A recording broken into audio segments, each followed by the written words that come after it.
Hi, എല്ലാവർക്കും നമസ്കാരം. കർണാടകയിലെ ഷിരൂരിൽ മണ്ണിടിച്ചിലുണ്ടായ അപകടത്തിൽ കാണാതായ കോഴിക്കോട്ടുകാരനായ അർജുൻ്റെ മൃതദേഹം 72ാമത്തെ ദിവസമായ ഇന്നലെ ലഭിച്ചിരിക്കുകയാണ്. ഗംഗാവാലി പുഴയിൽ നിന്ന് അദ്ദേഹത്തിൻ്റെ ലോറിയുടെ ക്യാബിനിൽ നിന്ന് തന്നെയാണ് മൃതദേഹം കണ്ടെടുത്തിരിക്കുന്നത്. ലോറി ഉടമ മനാഫ് ഈ അപകടം നടന്ന അന്നു മുതൽ പറയുന്നുണ്ട്, അർജുൻ ലോറിയിൽ തന്നെ ഉണ്ടാവും, ലോറിയുടെ ക്യാബിനിൽ തന്നെ ഉണ്ടാവും എന്ന് ഉറപ്പിച്ച് പറയുന്നുണ്ട്. പലപ്പോഴും അദ്ദേഹം ഇത് പറഞ്ഞതിൻ്റെ പേരിൽ പരിഹസിക്കപ്പെടുകയും വിമർശിക്കപ്പെടുകയും ചെയ്യുന്നത് നമ്മൾ കണ്ടിട്ടുണ്ട്.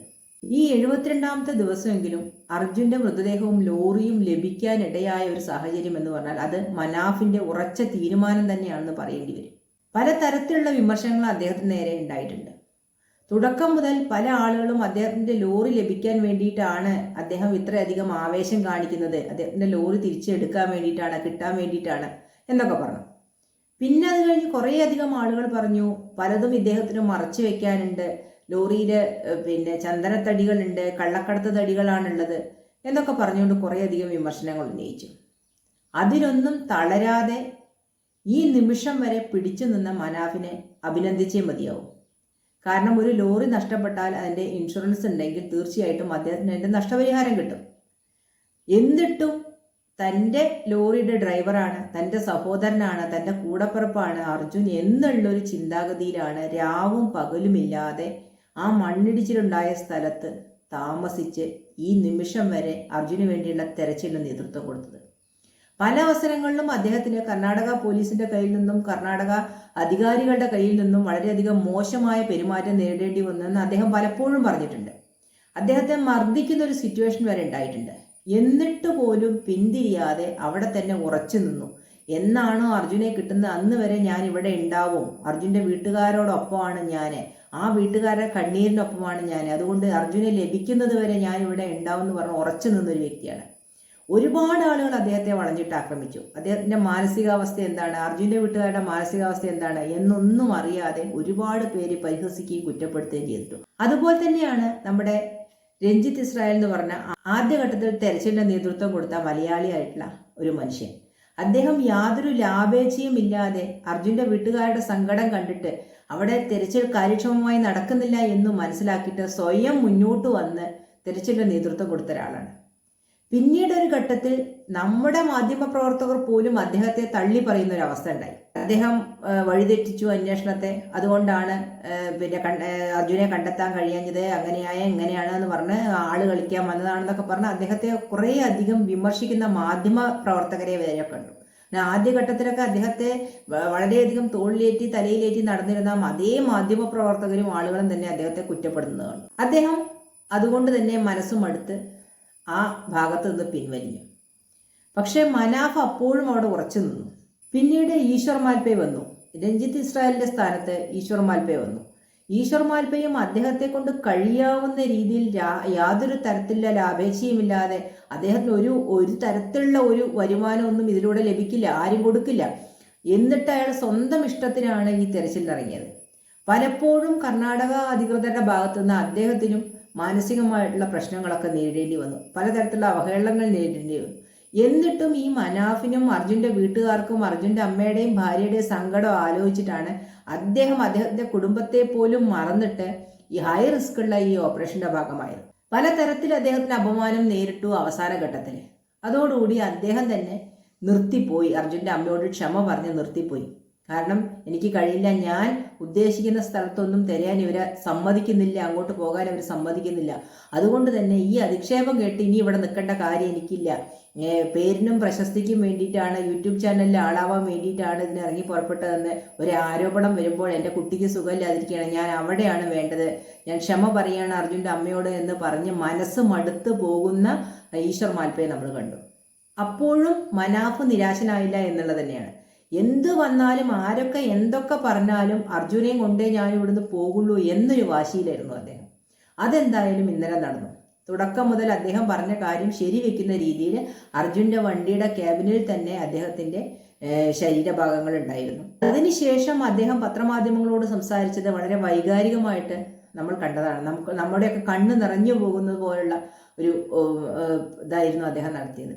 സ്വാഭാവികമാണ്, കാരണം ഇത്രയും ദിവസം ഒരു മനുഷ്യന് എന്ത് സംഭവിച്ചു എന്ന് അറിയാൻ വേണ്ടിയിട്ട് ഊണും ഉറക്കവും ഇല്ലാതെ അദ്ദേഹം പറഞ്ഞതുപോലെ തന്നെ കഴിഞ്ഞ 70 ദിവസങ്ങളായി ഞാൻ നേരാവണ്ണം ഉറങ്ങിയിട്ടെന്നാണ്. അത് സത്യസന്ധമായ വാക്കുകളായിട്ടാണ് നമുക്ക് വിലയിരുത്താൻ കഴിയുള്ളൂ. കാരണം അദ്ദേഹത്തിന് ഇതിൽ ഒരു തരത്തിലുള്ള ലാഭവുമില്ല, നഷ്ടം മാത്രമേ ഉള്ളൂ. ഈ കഴിഞ്ഞ 2.5 മാസമായിട്ട് അദ്ദേഹത്തിന്റെ ജോലി സംബന്ധമായിട്ടുള്ള ഒരു പ്രവർത്തനങ്ങളും നടന്നിട്ടുണ്ടാവില്ല. അദ്ദേഹത്തിൻ്റെതായിട്ടുള്ള ഒരു വരുമാനം ഉണ്ടാക്കാൻ കഴിഞ്ഞിട്ടുണ്ടാവില്ല. അദ്ദേഹത്തിന്റെ കുടുംബത്തിൽ പല പ്രശ്നങ്ങളുണ്ടാവും. അതൊന്നും നോക്കാനോ അന്വേഷിക്കാനോ അദ്ദേഹത്തിന് കഴിഞ്ഞിട്ടുണ്ടാവില്ല. കാരണം ആ 2.5 മാസവും ഈ അർജുന് വേണ്ടിയിട്ട് ഇവിടെ നിലകൊള്ളുകയായിരുന്നു അദ്ദേഹം. അപ്പൊ അങ്ങനെ ഒരുപാട് നഷ്ടങ്ങളുടെ കണക്ക് മാത്രമേ അദ്ദേഹത്തിന് പറയാനുണ്ടാവുള്ളൂ. എന്നിട്ടും ആ നഷ്ടങ്ങളൊന്നും കാര്യമാക്കാതെ ഞാൻ എൻ്റെ സഹോദരനെയും കൊണ്ടേ പോകുള്ളൂ എന്ന് പറഞ്ഞ് ഉറച്ചു നിന്ന ആ മനുഷ്യനെ ഒരുപാട് ആളുകൾ വിമർശിക്കുന്നത് നമ്മൾ കണ്ടതാണ്.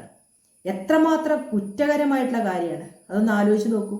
ഒരാളുടെ ആ ഒരു മനുഷ്യന്റെ മാനസികാവസ്ഥ എന്താണ്, അദ്ദേഹം എന്താണ് ചിന്തിക്കുന്നത് എന്നുള്ളത് മനസ്സിലാക്കാതെ എന്തെല്ലാം കള്ളക്കഥകൾ അദ്ദേഹത്തെക്കുറിച്ച് പറഞ്ഞു. നമ്മുടെ സമൂഹം അങ്ങനെയാണ്. കാരണം ഒരു നല്ല പ്രവൃത്തി ചെയ്തു കഴിഞ്ഞാൽ ആ മനുഷ്യന് പിന്നെ കിട്ടുന്നത് വളരെ മോശമായിട്ടുള്ള അനുഭവങ്ങളാണ്. എപ്പോഴും ഒരു നല്ല പ്രവൃത്തി ചെയ്യുന്ന ആളുകളെ വിമർശിക്കാനും കുറ്റപ്പെടുത്താനും ഒരു വിഭാഗം ആളുകൾ മുന്നിട്ടിറങ്ങുന്നു എന്നുള്ളത് നമുക്ക് സോഷ്യൽ മീഡിയ ഒക്കെ കൈകാര്യം ചെയ്യുന്ന ആളുകളായാലും പത്രമാധ്യമങ്ങളൊക്കെ സ്ഥിരമായിട്ട് ഫോളോ ചെയ്യുന്ന ആൾക്കാരായാലും മനസ്സിലാക്കാൻ കഴിയും. നല്ലത് എവിടെയുണ്ടോ അവിടെ കുറ്റം പറയാനും ആളുണ്ട്. ആ പ്രവൃത്തിയെ, നല്ല പ്രവൃത്തിയെ, ആ ചെയ്തത് നല്ല കാര്യമാണ് എന്ന് പറയാൻ ഉള്ള ആളുകളെക്കാൾ കൂടുതൽ കുറ്റം പറയാനുള്ള ആളുകളായിരിക്കും കൂടുതൽ. അത് നമ്മുടെ ആളുകളുടെ ഒരു പ്രത്യേകതയാണത്, അല്ലേ? എന്ത് കാര്യത്തിനും കുറ്റം പറയാനാണ് അധികം ആളുകൾ മുന്നിട്ടിറങ്ങുക. നല്ല വശങ്ങൾ അധികം ആളുകൾ കാണില്ല. അത് തന്നെയാണ് മനാഫിന് സംഭവിച്ചത്. അത് തന്നെയായാലും അർജുന്റെ കേസിൽ ആത്മാർത്ഥമായി പരിശ്രമിച്ച, അർജുന് വേണ്ടി നിലകൊണ്ട 2-3 പേരെയാണ് ജനങ്ങളും മാധ്യമങ്ങളും ഇത്രയധികം വിമർശിച്ചത് എന്നുകൂടി നമ്മൾ മനസ്സിലാക്കണം. നമ്മുടെ കൂട്ടത്തിലുള്ള കുറേ അധികം ആളുകളും ഇതിന് കൂട്ടുനിന്നു. ഒരു കാര്യം പറയാതിരിക്കാൻ വയ്യ, നമ്മുടെ മലയാള മാധ്യമങ്ങളുടെ ഒരു ഫോഴ്സ് കൊണ്ട് മാത്രമാണ് അർജുന്റെ ബോഡി ഇപ്പോഴെങ്കിലും റിക്കവർ ചെയ്തെടുക്കാൻ കഴിഞ്ഞത് എന്ന് തന്നെയാണ് എൻ്റെ വിശ്വാസം.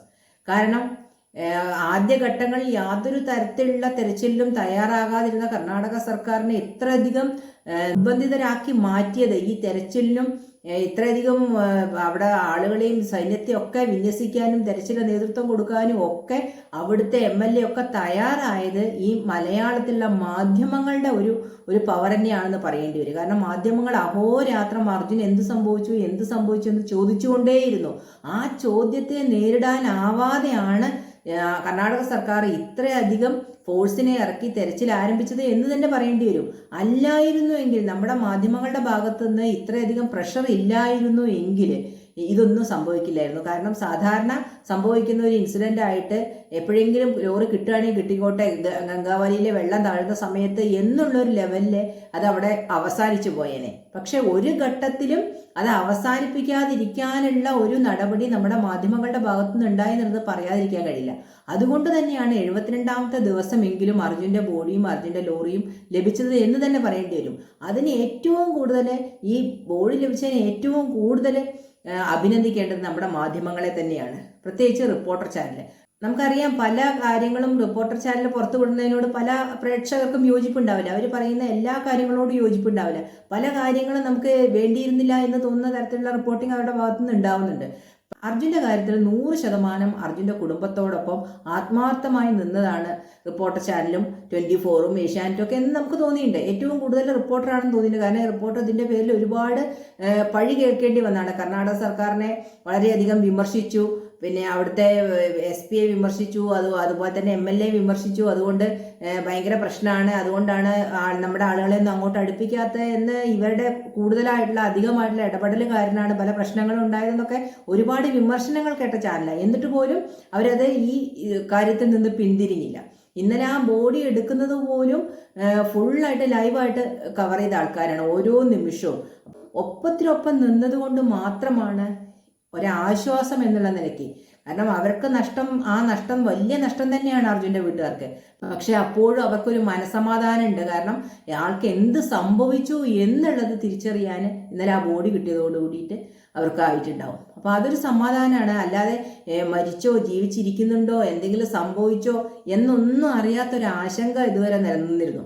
അപ്പോൾ ഇന്നലെ അതിനൊരു സ്ഥിരീകരണം വന്നതോടുകൂടി എല്ലാവർക്കും ഒരു സമാധാനം ഉണ്ടായിട്ടുണ്ട്. അതിനൊക്കെ അഭിനന്ദനം അർഹിക്കുന്നത് നമ്മുടെ ഈശ്വർ മാൽപ്പിയും രഞ്ജിത്ത് ഇസ്രായേലും മനാഫും നമ്മുടെ മലയാളം ചാനലുകളും തന്നെയാണെന്ന് പറയാതിരിക്കാൻ വയ്യ.